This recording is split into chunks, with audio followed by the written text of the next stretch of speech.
By having only one child per family, you greatly improve education because you cut down on having to build new classrooms and school plants all the time, as opposed to spending that money to cut down classroom sizes.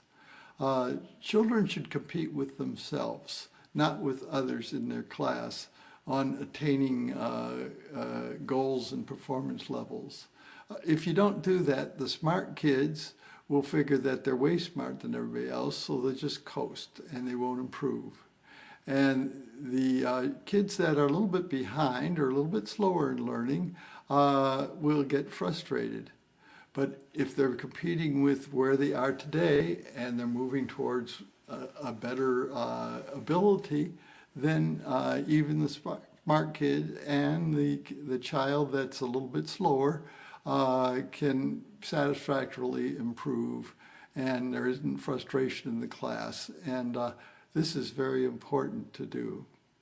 It reminds me of the Army slogan, be all that you can be. And with children, that's the way it should be. They should be challenged, but not past their capacity, except just a little bit to keep launching their ability forward, not frustrating the slower kids and not boring the smart kids.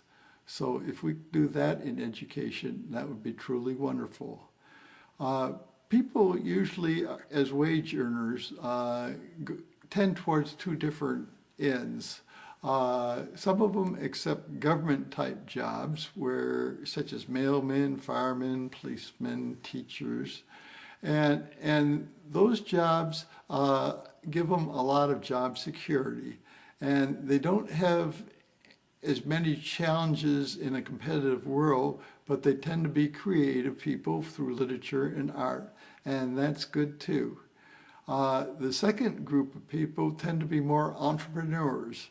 They're the ones that go out in business and create new products and services. And if they work hard enough and do a good enough job, and after paying all their payroll and taxes and allowing for depreciation, they happen to make $1, they can feed their families, that's great. And if they show a profit, that's their incentive for doing all this, not just to get by. So consequently, if they make a profit, that's the carrot at the end of the stick, and they will work that much harder to succeed. The extent to which the government taxes them, they get forced out of the area, and businesses also. They should be left alone and encouraged to develop themselves and make new goods and products. And this is how our GPS grows. But if we don't do that, we're very bad shape, and we'll just all go downhill, I'm afraid. We should, in schools, in the high school level, teach entrepreneurship. We don't tend to do that, and that's very wrong. We should have visiting business people tell the students how the world is and what they can expect and how they can get ahead of the game. And also adventure capitalists should come in and tell what they are looking for. If we can encourage kids and then even adults through seminars or through their high school or vocational school how to get ahead in a competitive world, then everybody would be all the better, and the child has that carrot that he's going to work real hard to make the economy that much better. And that's much, much better than each state going around and undercutting the next state to try to attract the finite business that's out there. Let's develop new businesses within each of our states. That's so much better. We will have to offer enough incentives for businesses to stay in the country and hire our people. If you slam them, if you tax them with penalty taxes, they'll just move out. They don't have to stay here. This is a global economy.